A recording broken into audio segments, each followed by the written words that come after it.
ang bagong James Santos' Channel.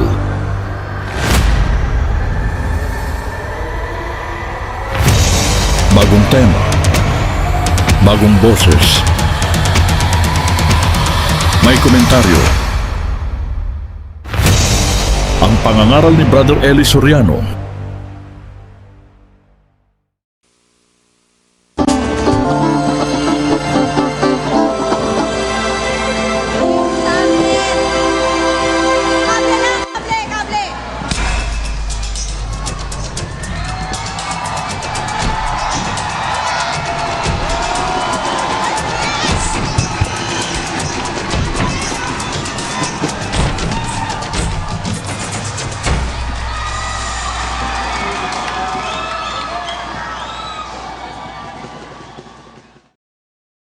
Ang mapapanood ninyo ay ang pangangaral ni Brother Eli Soriano. Patutugtugin natin ang buang video nang hindi mawala ang konteksto ng kanyang ipinapangaral. At ginagawa natin ito sa pamamagitan ng fair use. At bibigyan natin ng komento pagkatapos ng video. Ang mapapanood ninyo ngayon ay pasasalamat sa Apalit Pampanga Convention Center. Halina at atin ang panoorin. Sige po. Happy SPBB po, Brother Eli, at sa mga buong kabatiran sa buong mundo. At binabati ko pong lokal ng Almansa. Happy PBB po. Brother Eli, yung tanong ko po yung nakaraan PBB po. Yung tanong ko po yung... Ang hadis po, Brother Eli, ay simbolo ng mga kamatayan, Brother Eli, at ang pagdurusa. Ang tanong ko, Brother Eli, ay matagal na itong tanong sa kalooban ko. Tanong ko rin sa ilang mga kapatid. Yung sa... Pakibasa lang po sa Slos yung Lucas 16:23. 16:23. At sa Hades na nasa mga pagdurusa, ay itiningin niya ang kanyang mga mata at natanaw sa malayo si Abraham at si Lazaro ay nasa kanyang sinapupunan. Hanggang 24. At siya'y sumigaw at sinabi, Amang Abraham, maawa ka sa akin at suguin mo si Lazaro upang itubog niya sa tubig ang dulo ng kanyang daliri at palamigin ang aking dila sapagkat naghihirap ako sa alab na ito. Ano po ang tanong nyo? Brother Eli, wala pa buong taong nakakarating sa Hades po, Brother Eli. Pero namatay po yung mayaman, Brother Eli, at humihingi po siya ng tulong kay Amang Abraham. Nga itugmaw niyo yung kamay ni Lazaro upang palamigin niya yung mga dila niya, Badeli. At sa talatang 27-28 sa Slos. 17. At sinabi niya, ipinamamanhi ko nga sa iyo, Ama, na suguin mo siya sa bahay ng aking ama, sapagkat ako'y may 5 kapatid na lalaki, upang sa kanila'y patotohanan niya, baka pati sila'y mga parito sa dakong ito ng pagdurusa. Yung tanong ko, Brother Eli, ito ba ay tao na to ay nasa impyerno pa, Brother Eli? Kasi nag-aalab po siya sa pagdurusa, Brother Eli. Ano ang tanong niya, Sis Luz? Ano yung tanong mo, kapatid? Yun daw tao na yun ay nasa pagdurusa? Sa pagdurusa po, Sis Luz. Ito po siya ay nasa impyerno po, Badeli, kasi nasusulat rin mo sa unang Korinto, nga 15:51 ay lahat tayo babaguhin. Hindi lahat matutulog at lahat babaguhin. Kaugnayan nung lahat tayo babaguhin sa tanong mo, kapatid. Kasi yung tanong ko po, Badeli, yung tao po, yun sa nagdurusa sa bursa sa Badeli, ito po siya nasa dagat-dagata nga po yung Badeli. Yun po ang tanong ko, Badeli. Ganito yon, kapatid, kung uumpisahan mo yung kwento o salaysay ng Panginoong Hesus, umpisahan mo nga, Sis Luz. Sa 19 po natin umpisahan. Mayroon ngang isang taong mayaman at siya'y nagdaramit ng kulay ube at maselang lino at sa araw-araw ay kumakain ng sagana. At isang pulubi na ang pangalay Lazaro, lipos ng mga sugat, ay inilalagay sa kanyang pintuan. at naghahangad na mapakain ng mga mumo na nangahuhulog mula sa dulang ng mayaman. Oo, at lumapit pati ang mga aso at hinihimuran ang kanyang mga sugat. At nangyari na namatay ang pulubi at siya'y dinala ng mga anghel sa sinapupunan ni Abraham at namatay naman ang mayaman at inilibing. At sa Hades na nasa mga pagdurusa ay itiningin niya ang kanyang mga mata at natanaw sa malayo si Abraham at si Lazaro ay nasa kanyang sinapupunan. At siya'y sumigaw at sinabi, Amang Abraham, maawa ka sa akin at suguin mo si Lazaro upang itubog niya sa tubig ang dulo ng kanyang daliri at palamigin ang aking dila sapagkat naghihirap ako sa alab na ito. Natapot Ang sinabi, tanong nung kapatid, nasa impyerno ba raw yan tao? Yung ba tanong mo, kapatid? Opo, Badili, sa 24 po. Ang kwento hanggang doon sa kanilang, sa kabila ng kamatayan, di ba? Di ba, Sis Luz? Opo, Brad Eli. Namatay yung pulubi, dinala sa sinapupunan ni Abraham.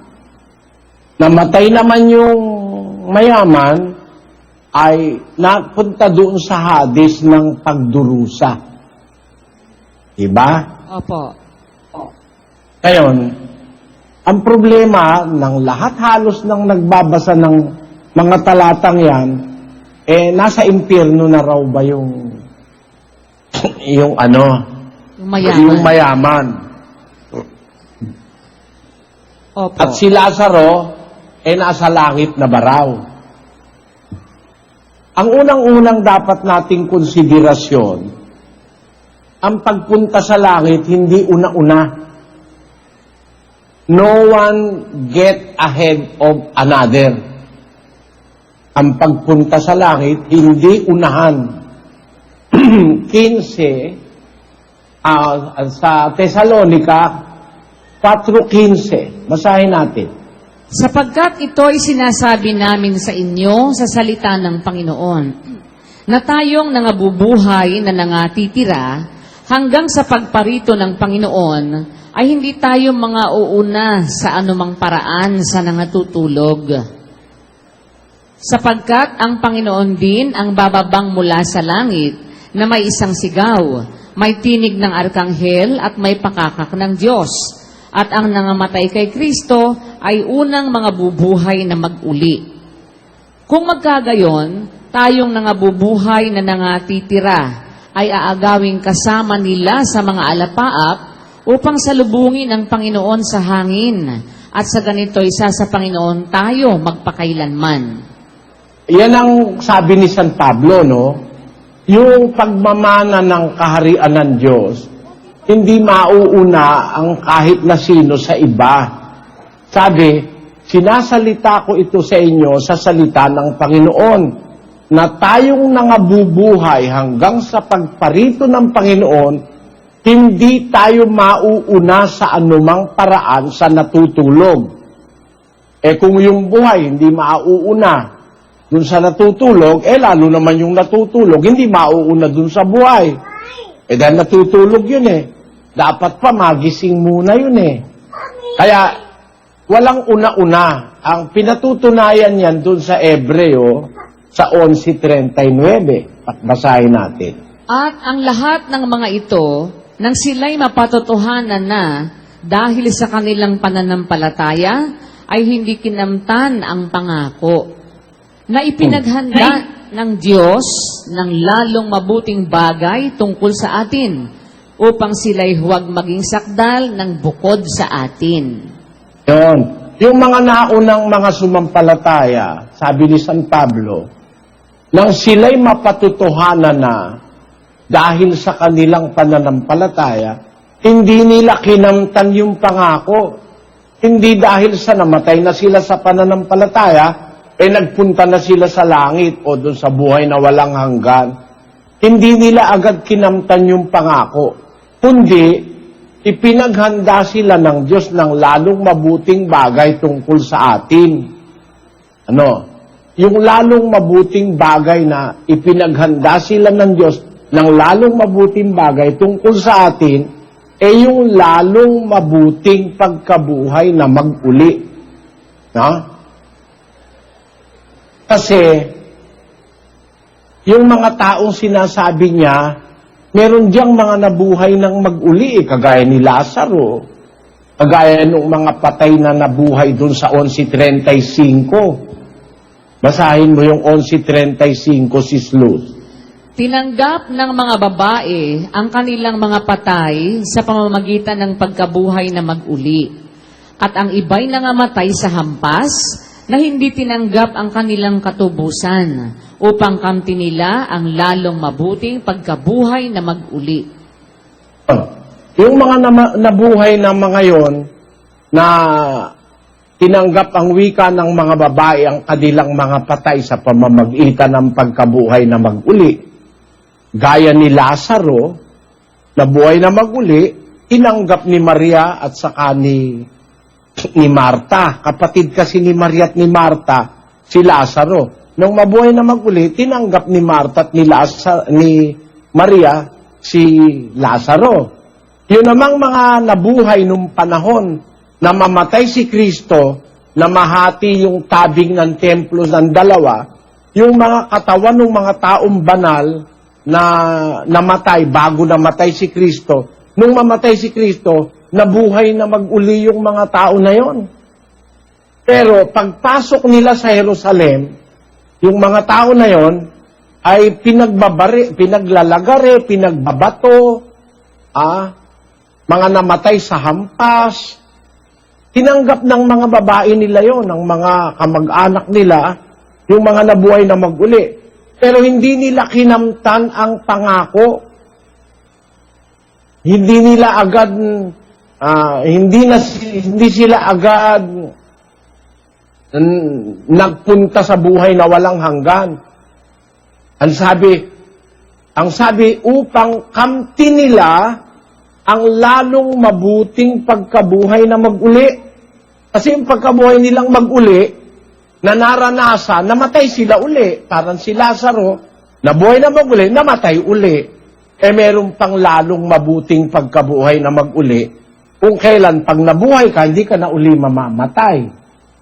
Yun yung sinasabi ni Pablo ngayon dun sa 11:40 o 11:39. Ang lahat ng mga ito, mula kay Abel, hanggang sa kahuli-hulihan dun sa mga nabuhay na yung mga sinasabi ni Pablo na nabuhay na mag-uli sa mga patay, ang lahat ng mga ito nang mapatutuhanan na dahil sa kanilang pananampalataya, hindi nila kinamtan ng pangako yung buhay na walang hanggan.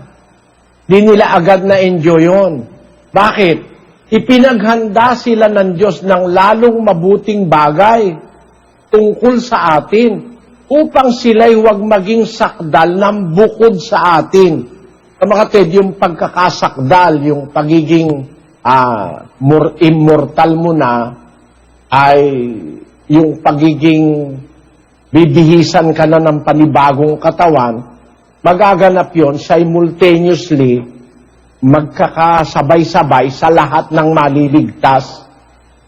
Magaganap yon sa huling pagtunog ng pakakak. No? Ngayon, ang ibig kong ipunto rito sa iyo, kapatid, na Alejandro, dahil doon sa tanong mo na, yung bang taong mayaman nasa impyerno na, at si Lazaro ba nasa langit na? Hanggang ngayon, wala sa langit si Lazaro. No? Bubuhayin pa siyang mag-uli sa unang pagkabuhay na mag-uli. Wala pa siya doon.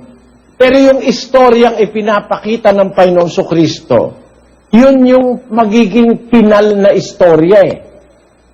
Yun ang magiging katapusan ng istorya ng maliligtas at ng hindi . Ang katapusan ng hindi maliligtas, magdurusa. Ang katapusan ng mga maliligtas, aaliwin. No?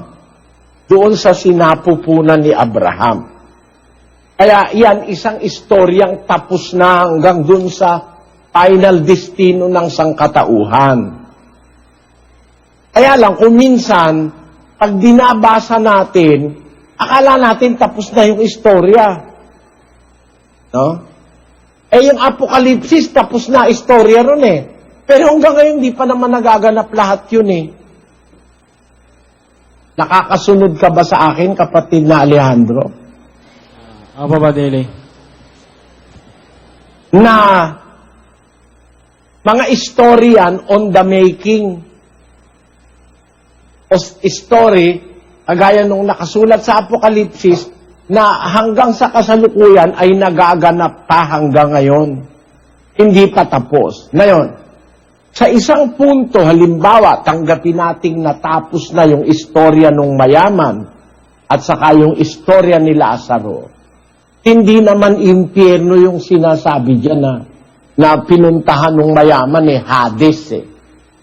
Ang Hades, larawan niya yan ay libingan. Ang dalawang kahulugan yan, libingan at yung isang spiritual na Hades na pinag-aralan natin nung nakaraan na merong tinatawag na Hades, spiritual na Hades na parang simbolo ng kahirapan, simbolo ng pagiging bilanggo sa kahirapan. Yung Hades na yun, kalaban ng Diyos yun. Ang budong Hades na yun, sa dagat-dagatang apoy, doon sa Apokalipsis.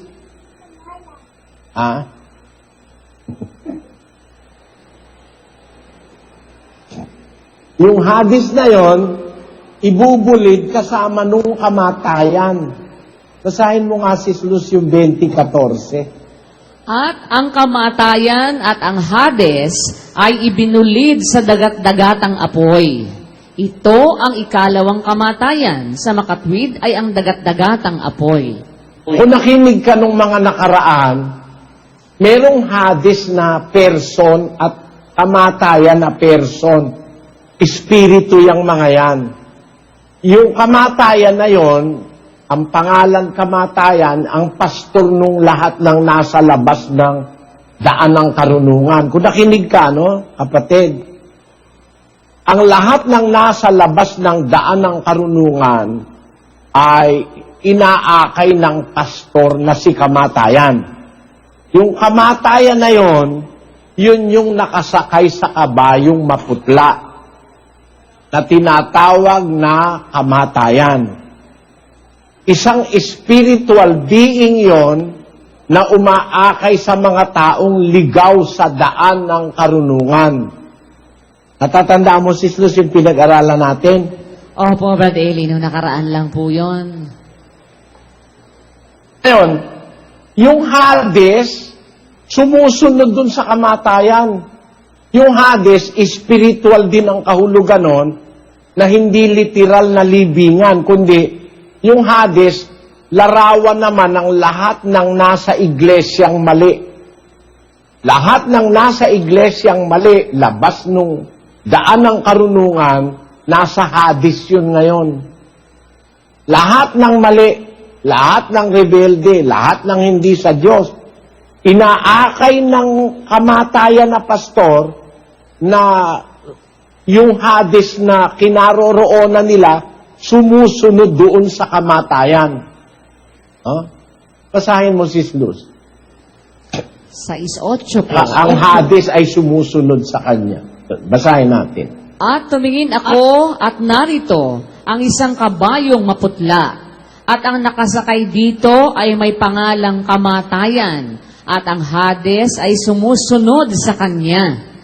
Ang kamatayan dyan na nakasakay sa kabayong maputla, sinusundan ng Hades.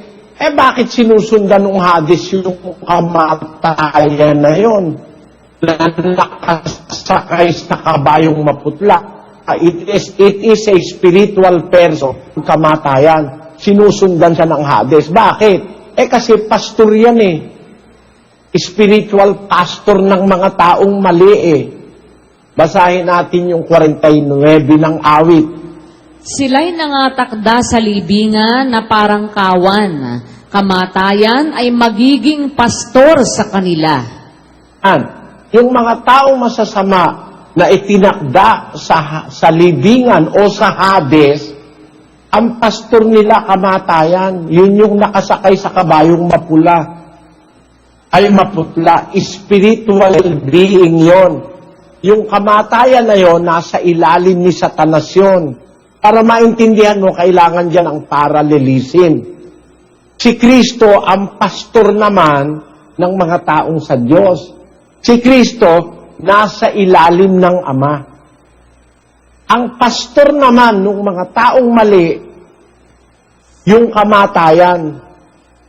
At yung kamatayan na yon, nasa ilalim naman ni Satanas. Yun yung sasabi sa 2:14 ng Ebreo.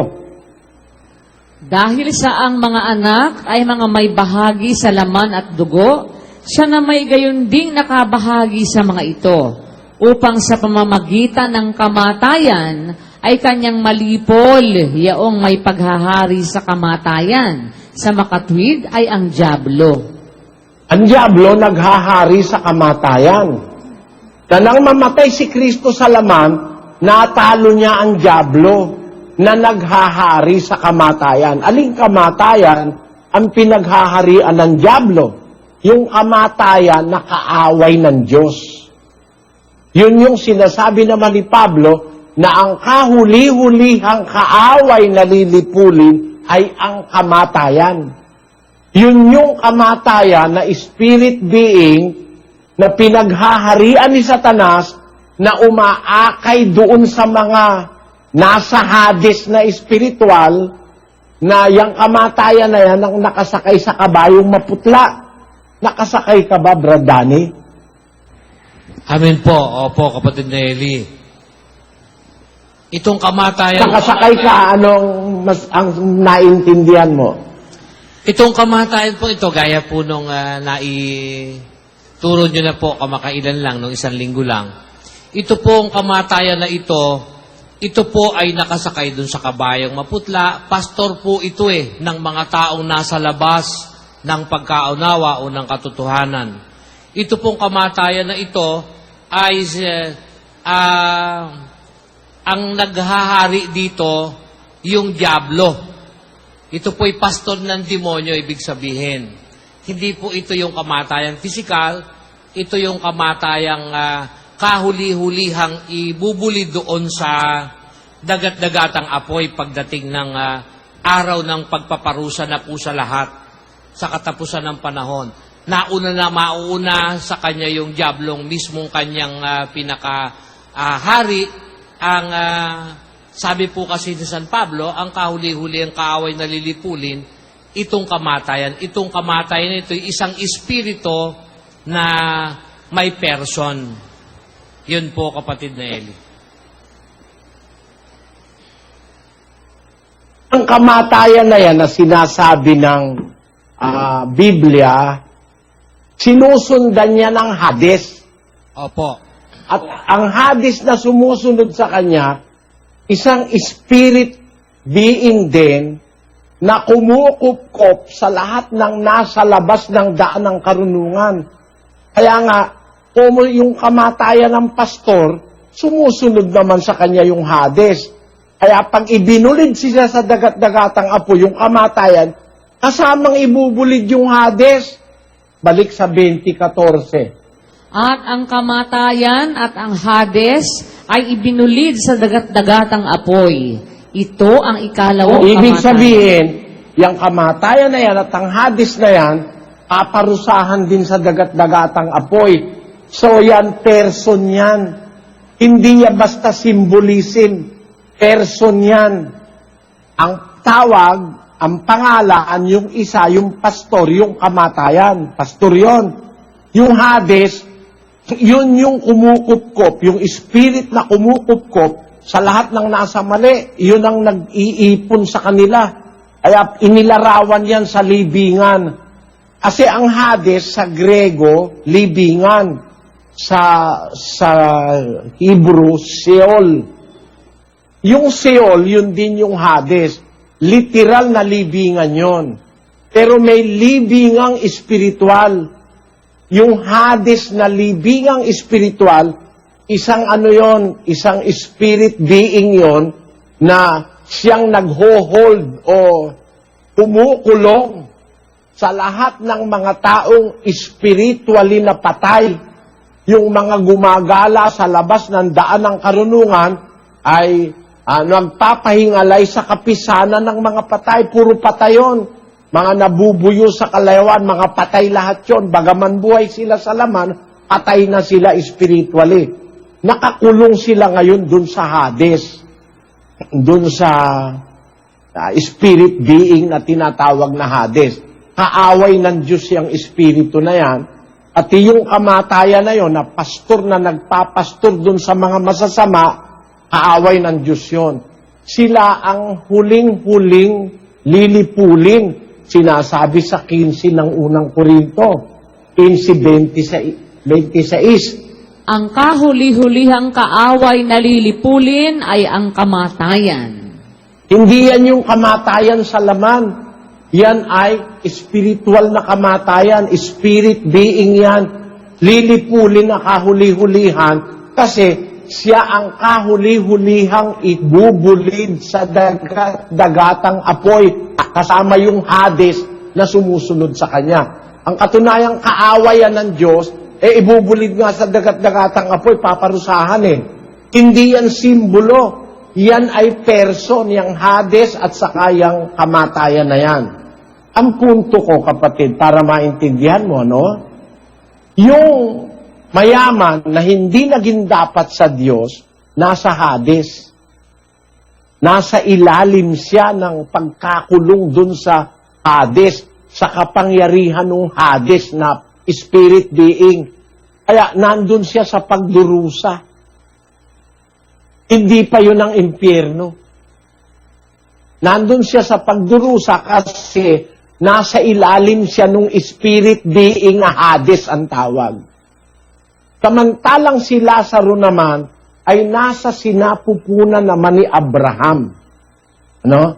Ang sinapupunan ni Abraham, yun yung simbolo ng pagiging dapat sa Diyos sa langit, na kung saan aaliwin yung mga naapi. Pero hindi pa impyerno yung kinaroroonan nung mayaman na hindi naging dapat. Nandun pa lang siya sa pagkakulong dun sa Hades na spiritual na libingan. Kasi siya, yung mayaman na yan, buyo yan sa kalaywan, patay kasi yan Ang nagpapakabuyo sa kalaywan, bagaman buhay, patay. Bakit natin masasabing yung mayaman buyo sa kalaywan, patay? Kasi, araw-araw nagpe-fiesta yun Sabi ng Panginoon Kristo Araw-araw masasagana ang kinakain niya. Hindi man niya lang maalala si Lazaro na bigyan, nag-aamil lang ng mumo na nahuhulog sa kanyang dulang. Kaya, nung mamatay siya, hindi siya naging dapat sa Diyos. Naging nakulong siya dun sa Hades na spiritual na Hades. Yung katawan niya nasa Hades na literal, nilibing. Pero yung kanyang espiritu, yung kaluluwa niya nasa Hades na spiritual. Yung kapangyarihan ng person, spirit person na tinatawag na Hades. Doon nandun yung mayaman. Si Lazaro naman, yung kanyang espiritu, nasa sinapupunan ni Abraham, nasa Diyos.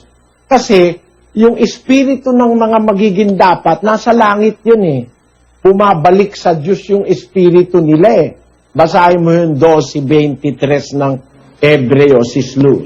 Sa pangkalahatang pulong at iglesia ng mga panganay na nangatatala sa langit, at sa Diyos na hukom ng lahat, at mga espiritu ng mga taong ganap na pinasakdal.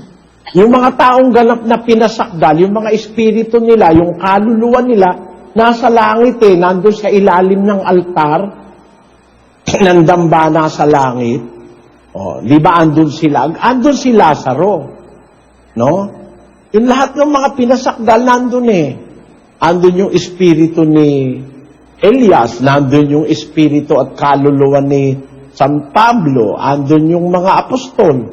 Andun sila lahat, naghihintay ng araw ng paghuhukom, yung final na victory. Naghihintay pala ng pagkabuhay na maguli. Ang ibig kong sabihin, pagbabalik ni Kristo para mabuhay silang maguli sa mga patay. Naghihintay sila noon. Napakalawak nitong bagay na ito para maintindihan mo lahat ng punto. Iikot ka sa buong Biblia eh.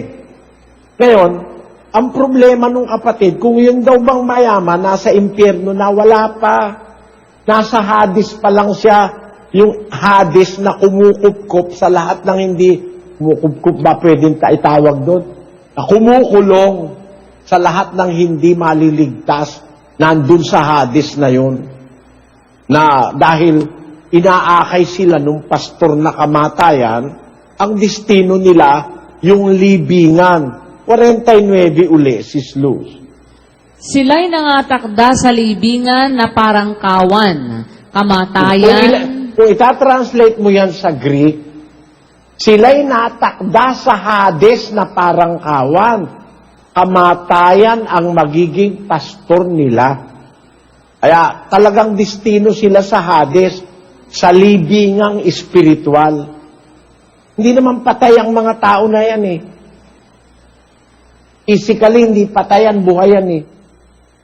Pero nakatakda na sila sa libingan o sa Sheol o sa Hades na espiritual kasi inaakay sila ng pastor na kamatayan na nasa ilalim ng kapangyarihan ni Satanas. Nakakasakay ka ba, Sis Luz?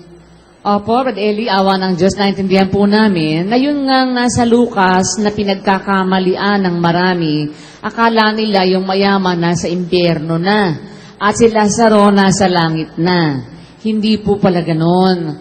Ito po, ipinapakita dito, yung Hades na yon, kagaya po na pinapaliwanag nyo, yung Hades, larawan ng libingan na kung saan nandoon lahat ng mali, lahat ng maling relihiyon, lahat ng labas ng daan ng karunungan, lahat nandoon, doon sila nakakulong. Wala pa sa impyerno yung mayaman, nandoon pa lang siya sa Hades. At dadating yung time, yung nasa Apokalipsis na yung Hades nga na kinaroroonan nila, na spiritual din po yon, may person yon, kaya nga iyon, ibubulid yon doon sa dagat-dagatang apoy. Yung Hades na yon, yun yung kumukulong sa lahat ng mga nasa maling relihiyon, lahat ng mali nandun, lahat ng labas ng daan ng karunungan. At yun namang si Lazaro naman, wala naman siya sa langit, kasi hindi naman po pwedeng mauuna siya sa langit, dahil lalabag yun doon sa sinasabi sa Biblia. Ang pagdadala ng Diyos doon sa paraiso ay sabay-sabay. Hindi po pwedeng una-una, sabay-sabay. Kaya ipinakikita lang naman na si Lazaro, nandoon naman siya sa sinapupunan ni Abraham kasi ang mga namatay na mga matwid nasa kamay ng Diyos. Nandun sila sa Diyos, kaya nandun sila sa ilalim ng dambana. Hindi po ito literal na nandoon na sila sa langit, si Lazaro at yung mayaman ay nasa impyerno na. Wala pa po yon, hindi pa yun nangyayari. Ganun po, Brad Eli. Sa langit, yung espiritu at kaluluwa ng mga taong matutwid. Opo. Pero darating ang paghuhukom, bubuhaying mag-uli yun.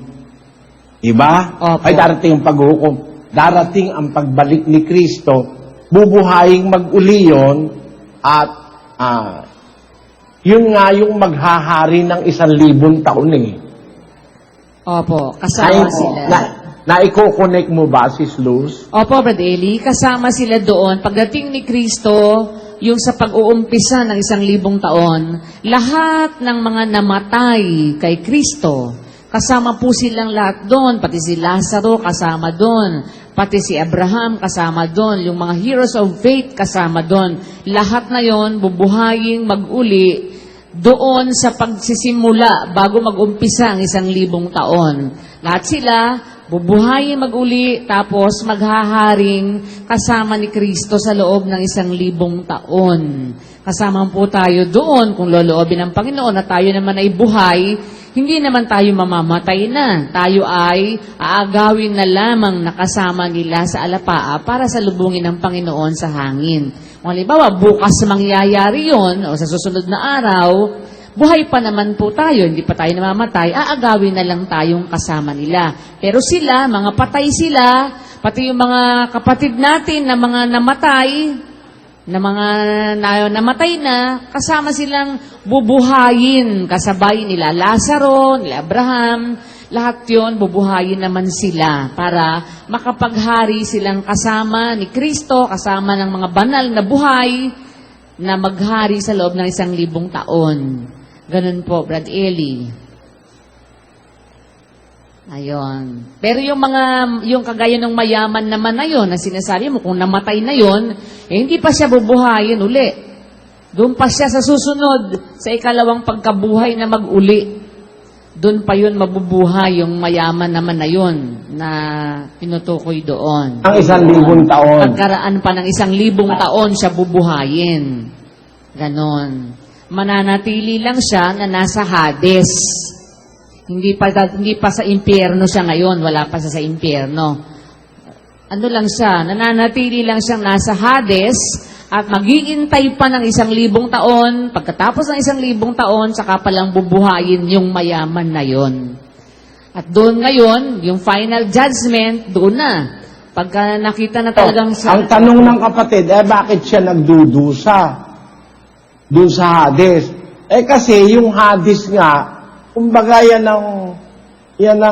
ang preparatory doon sa impyerno Mag-uumpisa ka ng magdusa samantalang nasa pagkakulong ka sa Hades, nasa ilalim ka ng kapangyarihan ng Hades na spirit person na tinatawag. Ang sabi, suguin mo si Lazaro rito para itubog niya ang kanyang daliri, para ako ang bika, itubog niya ang kanyang daliri sa tubig, at palamigin ang aking dila sapagkat naghihirap ako sa alab na ito. Hindi yan hindi yan yung impyerno, kapatid. Kasi, yung impyerno na, wala nang possibility makakahiling pa siya kay Amang Abraham Kasi pag impyerno na, tapos na ang mundo nun Ang impyerno na, yung 25:41 ng Mateo, sis Luz. Kung magkagayoy, sasabihin naman niya sa mga nasa kaliwa, magsilayo kayo sa akin, kayong mga sinumpa at pasaapoy na walang hanggan, na inihanda sa dyablo at sa kanyang mga anghel. Pwede ka bang makiusap pa ron Kung nasa impyerno na yung mayaman, lahat ng mga masasama, lumayo kayo sa akin, pasaapoy kayong walang hanggan. Sabi niya, na inihanda sa dyablo at sa kanyang mga anghel. Anong papakiusap mo pa rin? Pinapunta ka na sa apoy. Tapos papasasabihin mo pa, meron pa kasi akong kapatid na 5 pa. Baka mapunta sila rito rin. Pasabi mo sa kanya kay Lazaro na subuin mo siya, mabuhay siya sa mga patay para masabi dun sa 5 kapatid ko. Ang sagot naman ng Amang Abraham, nandun si Moises at saka ang mga propeta. Pag hindi sila nakinig kay Moises at saka ang mga propeta, hindi rin sila makikinig kahit na ang isa sa mga patay ay mabuhay na mag-uli. So makatwid, hindi yan yung tiempo na nasa impyerno na. Kasi pag nasa impyerno na, tapos na lahat Ano pang magbabalik na para dun sa 5 kapatid niya? Naintindihan mo yung kapatid na Alejandro? Opo, Brother Eli. At maraming salamat po sa Diyos sa pagkakataon na magtanong sa inyo. At matagal ko na kasi yung tanong sa kalooban ko, Brother Eli. At salamat sa Diyos, Brother Eli. At happy... Naintindihan mo talaga. Opo, Brother Eli. Naintindihan mo talaga. Ito lang ang punto mo, ha? Ito lang ang punto mo. Kung impyerno na yan, kahit yung 5 kapatid niya, wala na rin pag-asa pa yun dahil lalabas. Alam nung mayaman na yung mga kapatid niya, kapareho niya rin Kaya pinapasugo niya si Lazaro pero kung nasa impyerno na siya, at nakapaghukom na, tapos nang maghukom, dahil pinapunta na sa impyerno, tapos na ang mundo noon. Kasi yung huling paghuhukom, magaganap yun pagka wala na ang mundo. Diba? 20, Gis, 11 ng Apokalipsis. At ang dyablo na dumaya sa kanila ay ibinulid sa dagat-dagatang apoy at asupre na kinaroroonan din naman ng hayop at ng bulaang propeta. At sila'y pahihirapan araw at gabi magpakailan-kailanman. At nakita ko ang isang malaking luklukang maputi at ang nakaluklok doon na sa kanyang harapan ang lupa at ang langit ay tumakas at walang nasumpungang kalalagyan nila. At nakita ko ang mga patay, malalaki at maliliit, na nangakatayo sa harapan ng luklukan. At nangabuksan ang mga aklat, at nabuksan ang ibang aklat na siyang aklat ng buhay. At ang mga patay ay hinatulan ayon sa mga bagay na nasusulat sa mga aklat, ayon sa kanilang mga gawa. O 15. At kung ang sino man ay hindi nasumpungang nakasulat sa aklat ng buhay, ay ibinulid sa dagat-dagatang apoy. O yan na yung katapusan Pagka hindi ka nakasulat sa aklat ng buhay, bubulid sa dagat-dagatang apoy.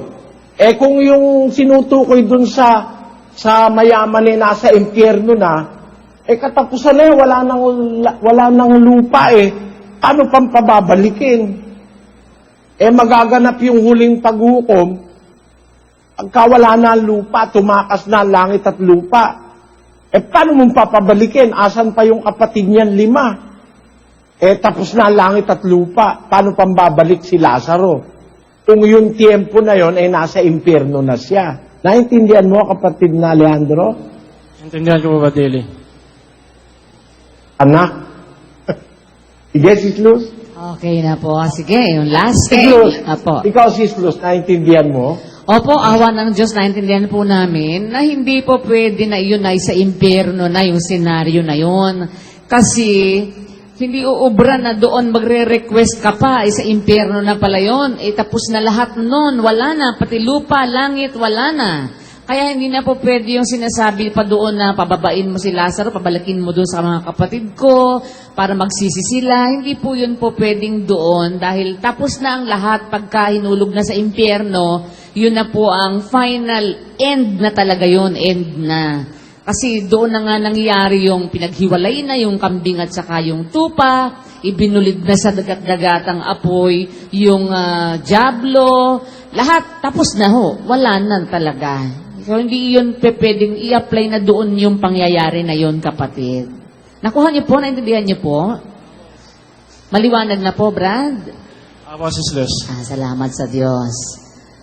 Alam mo, sa consultation, may napapag-usapan na karagdagan pa, no? Opo, kapatid. Kaya importante yung consultation Ayan. Kaya, ewan ko kung nakuha ni Brad Danny yung punto ko sa huli na hindi sa impyerno yun. Kasi sa impyerno, kaya lang malalagay sa impyerno pagkatapos na yung last judgment.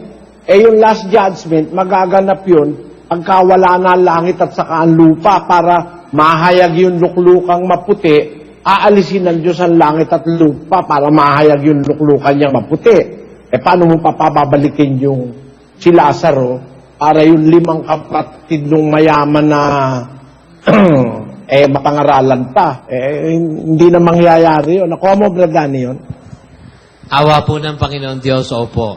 For sure, kung yun pong mga kamag-anak na nandun na yun sa Hades, it's either na maaaring kasama na niya. Kasi nga, wala na yung langit, wala na yung lupa. Paano magaganap pa ang pangangaral? Doon po pala, kapatid na Eli, sa panahon na yun ng paghatol, hindi na panahon ng pangangaral yon, para hindi na panahon ng pagbabalik loob. Paghatol na po yun eh. Na kasi lahat ng bagay, no? Pati 1,000 taon, tapos na nun. Jesus, Opo, Brad Eli. Ayun. Tapos na ang 1,000 taon noon. Tapos na lahat. Final na po yan. Okay na kapatid. Salamat sa Diyos. Sige po. Last one. Sige, last na po ito ha. Magandang araw po sa inyo, Brother Eli, at sa buo po kapatiran. Ako po ay bumabati ng happy special pasalamat ng buong bayan ng Diyos sa lahat po ng kapatiran sa buong mundo po. Brother Eli, may isa na pong gumugulo po sa akin kaisipan na kapag dumating po ba ang 1,000 taon, yung paano po yung mga batang maliliit, katulad po yung sanggol, makakasama po ba sila sa loob ng 1,000 taon o maiwan po sila? Yun lang po, Brother Eli. Salamat po sa Diyos. alam mo, no, ang bata na nasabing bata, pati sanggol, ano yan eh, person of interest sa Diyos yung mga bata eh. No? Miski nga yung hindi pa pinapanganak eh. Meron ng individual recognition ang Diyos sa mga yun eh. Kagaya nung kinasihang salita ni Job doon sa Job. Basahin natin yung 3:11. Bakit hindi pa ako namatay mula sa bahay bata? Bakit di pa napatid ang aking hininga nang ipanganak ako ng aking ina? 13. Sapagkat ngayon ay nahihiga sana ako at natatahimik. Ako sana'y nakakatulog na napapahinga ako. Nakasama ng mga hari at ng mga kasangguni sa lupa na nagsisigawan ng mga dakong ilang sa ganang kanila. Oh, bakit hindi pa ako namatay sa bahay bata? Sabi ni Job. Sana ngayon nakakatulog ako, nagpapahinga, kasama ng mga hari. Ang sabi sa Biblia, kasama ng mga hari. Ibig sabihin, may identity yung bata na hindi na ipanganak, namatay sa bahay bata, may identity kasama ng mga hari. Ano ibig sabihin? It is an inspired word of God na sinabi ni Job through the inspiration of the Holy Spirit na pati bata, may individual person na nire-recognize ang Diyos. Kaya ang sabi ni Kristo, huwag niyong pagbawalang magsilapit sa akin ang maliliit na bata sapagkat sa mga ganito ang kaharian ng Diyos. Pati pala mga bata kasama sa kaharian ng Diyos eh. Ang tanong ng kapatid, ang problema niya, Sis Luz, makakasama raw ba yung mga bata sa 1,000 taon? O maiiwan sila? Hindi. Pagka binuhay na mag-uli yung mga patay, kasama yung mga bata dahil dadalhin din sa kaharian ng Diyos yun eh. Ba't mo naman iiwanan? Ikaw naman, wala ka sigurong anak. Kasi, kaya mo lang mararamdaman yung halaga ng isang anak, ng isang bata, pagka magulang ka na eh. Siguro, kung halimbawa meron sa Biblia na maiiwan yung bata, baka mahiling ko tuloy sa Diyos, Diyos, sasama ko yung aking mga apo. Ba't mo iiwanan yun? Diba? Sa pagmamahal ko dun sa aking mga apo, pakikiusap ko sa Diyos na isama ko sila. Ikaw, Bradani, ano gagawin mo? Ganon din po, kapatid ni Eli. Parang mahirap, kailangan masarap kasama yung mga bata. Oo. Kahit maglaro lang sila sa 1,000 taon, payag ako eh. Diba? Huwag mo namang iwanan yung mga bata. Ano ka ba naman? No? Para kayong mga pariseo. nagpupuri yung mga bata, pinapatigil. Sabi ni Kristo, ano ba kayo? Hindi nyo ba nabasa? Kailanman sa mga kasulatan, mula sa bibig ng mga sanggol at ng mga sumususo, iyong nilubos ang pagpupuri. Yung mga eskribas at parisiyong galit sa mga bata, kalaban ni Kristo yon. Ba't ka nagkakaisip ng ganyan? Eskriba at pariseyo ka ba, kapatid? Hindi po. Ano lang po, parang gumugulo po sa isip ko kung ano po talaga, kasama po sila sa 1,000 taon o hindi. Yun lang po. Hindi, pagka binuhay na maguli yung mga patay, siyempre, kasama yung mga bata. Ba't naman maiiwanan mo? Pag iniwanan mo yun, hindi na mabubuhay maguli yun. Dapat lahat ng maliligtas kasama dun sa bubuhaying maguli. Hindi maiiwan yon sa anumang paraan. Kasi ang mga sanggol, ang mga bata, nakadistino sa kaharian ng Diyos. Tandaan mo yon. Okay po, brother. Sige, magkaanak ka muna para maintindihan mo kung anong kahalaga ng bata. Ayan, kapatid. Brad Eli, may connected na tanong dyan kasi isang kapatid naman nakausap ko. Tinatanong ganyan, di parang ganun. Kasama daw ba yung mga bata? Maghahari din daw ba yung mga bata sa 1,000 taon? Yun yung kanya namang kasunod na tanong doon. Kung nandun yung... Ganito naman ang isagot mo. Doon sa 1,000 taon, may mga bata pa rin doon na mabubuhay. Kasi manganganak pa rin ng tao, manganganak pa rin, mamamatay pa rin sa 1,000 taon.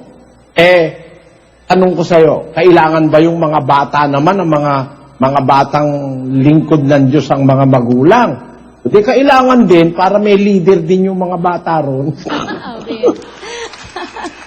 Ayun nga po, napakaganda. Tapos yung sinabi ni kapatid na Daniel nga na, family ka pa rin na nandoon eh. Di kung hindi naman po kailangan na yung bata ipaghariin mo kasi may matatanda naman na maghahari. Di yung bata, maglaro na lang sila. Tapos kalaro ng mga batang hindi pa, ayun, ganda po talaga. Parang may mga nai-imagine akong senaryo po doon, Brad Eli, sa tinuturo niyo, sinasabi niyo sa anin, na lalo na, halimbawa, mabubuhayin mag-uli na yung mga patay.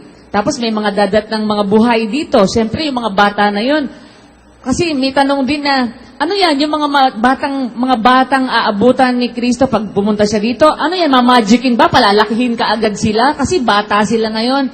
Ganon po, parang connect na ganon yung mga tanong. Anong mangyayari sa kanila? Babaguhin sila uli? Biglang bata, tapos biglang naging adult? Ganon ba? Hindi po pala. May bata pa rin noon, may bata rin naman na automatic na, kasi lahat ng mga bata, maliligtas po talaga yun eh. Ganon po, Brad Eli. Parang... At yung mga bata, pag naligtas na, bago pumunta sa langit, babaguhin na yon. At hindi lahat matutulog, pero lahat ng pupunta sa langit, babaguhin. Amen. Ang pagbabagong magaganap, magkakaroon ng katawang kagaya ni Kristo. Amen. Filipos 3:20. Sapagkat ang ating pagkamamamayan ay nasa langit. Mula doon ay hinihintay naman natin ang tagapagligtas, ang Panginoong Hesukristo, na siyang magbabago ng katawan ng ating pagkamababa, upang maging katulad ng katawan ng kanyang kaluwalhatian, ayon sa paggawa na maipagpapasuko niya sa lahat ng mga bagay sa kanya. Kita mo, pagbalik ni Kristo, babaguhin niya ang katawan ng ating pagkamababa para ipareho niya sa katawan ng kanyang kaluwalhatian. Kung bata ka, dumating si Kristo, babaguhin ka rin bago ka dalhin sa langit, magiging kasing kapareho ka na ni Kristo. Paano ka naman bata pa nun? Opo. At yun po, kung tiyempo na yun, Brad Eli. Opo. Ikaw unano. Ikaw mongoloid. Babaguhin ka bago ka dalhin sa langit. Mongoloid ka pa ba? Hindi na po. Pare-pareho na tayo doon. Opo. At yung tiyempo na yun, Brad Eli, after ng 1,000 years na po yun mangyayari, yung talagang pagdadala sa langit, di po ba? Pagkasabay-sabay ng dadalhin sa langit. Opo, sabay-sabay na. So after 1,000 years na yon, kaya yung halimbawa, dumating si Kristo ngayon, umpisa ng 1,000 taon, yung bata, mananatili pa rin yung na bata, tatanda pa rin yun, Brad Eli. Yung batang nandito sa lupa, Opo, yun nandito sa lupa. na ipanganganak sa loob ng 1,000 taon. Pero lahat ng bata na naligtas na at binuhay ng mag-uli, iba na ang kalagayan noon. Immortal na yun eh. Ayun, babaguhin. Pero hindi pa rin sila babaguhin. Ang babago magaganap sa huling tunog ng pakakak pagkadadaling ka na sa langit. Amen. Opo. So pag binuhay silang mag-uli, mga bata pa rin po yun, Brad Eli, mananatili sila na bata. Kung ano ka, mananatili kang ganun. Babaguhin ka lang sa huling pagtunog ng pakakak. Amen. Okay. Opo, salamat sa Diyos. Yan, naintindihan ko na po yun. Okay na kapatid? Okay na po. Salamat po, Brother Eli. Sa loob po ng 18 taon po, nabautis naman po ka ng April 26, 2017 po. At yung mga magulang ko po ay kapatid na po sila sa iglesia. Tapos ako po, pinanganak na po ako sa loob ng iglesia. Maraming salamat po. Ito po yung unang ko pagkakataon po. Masaya po akong makausap kayo. Salamat po sa Diyos. Salamat sa Diyos. Sige po. Salamat sa Diyos. Sige po.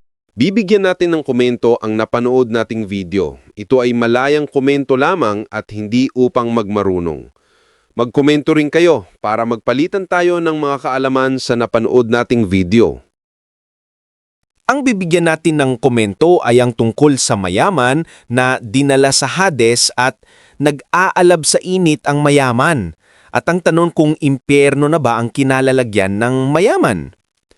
Sa mga salin ng Biblia, ang salitang Hades o Sheol ay nasalin sa Latin Vulgata ng salitang inferno. At dito nanggaling ang salitang Tagalog na impyerno. Kaya, ang salitang Hades sa Griego, Sheol sa Hebreo, Hell sa Ingles, Inferno sa Latin, iisa lamang ang mga kahulugan, ay impyerno. Kaya sa kwento ng mayaman at ni Lazaro, ang lugar na kinalalagyan nila ay Hades o impyerno. Sa Hades, may dalawang lugar. Ang isa ay sa Hades Kaaliwan, kung saan pumupunta ang mga matutuwid na tao. At sa Hades Pagdurusa naman ay sa mga masasamang tao na matindi ang init ng lugar at iba pa rin ang lugar na dagat-dagatang apoy na asupre. Dito rin ihahagis ang kamatayan at ang Hades. Ang tanong, bakit ang kamatayan ay sumusunod sa kanya, ang Hades? Dahil kapag namatay ang tao, sa Hades sila dadalhin. Kaya ang kamatayan at ang Hades ay magkasama yan. Pero maganda ang tanong ng isa kung ang mga bata raw o mga sanggol ay kasama sa 1,000 taon na maghahari. Ang sagot ko, walang sinasabi ang Biblia tungkol sa mga sanggol at mga bata na kasama na maghahari sa loob ng 1,000 taon. At wala rin akong nababasa na may mga bata at sanggol sa langit. Ang hirap magsalita ng walang batayan sa Biblia. Kaya ang lihim na yan ay malalaman lang sa pagkabuhay magmuli. Kung nagustuhan ninyo ang aking upload video, paki-like naman, subscribe, share at comment. Maraming salamat sa inyong suporta at panonood.